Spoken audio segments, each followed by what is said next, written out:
Кто не знаком еще вот с таким растением, как лизимахия, либо вербеник монетчатый? Я сейчас вам расскажу, как он у меня зимовал. Зимовал он у меня прям вот в этих горшках. Я обрезала вот так вот все по кругу горшка. Вот он, видите, горшок 3 литра. 3,7 вру. Вот. И просто вешала в теплицу. И вот, смотрите, у меня была вот в этом вазоне сделана композиция. Была петунья, и сюда вот так вот свисала лизимахия.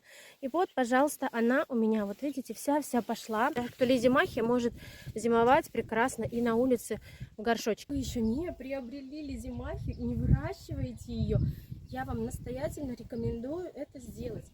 Она очень быстро растет, быстрее, чем дихондра. Она растает плети до 2 метров, может за сезон. Представляете, вырасти. Сейчас прикреплю фотографии, как она у меня выглядела в композициях в прошлом году.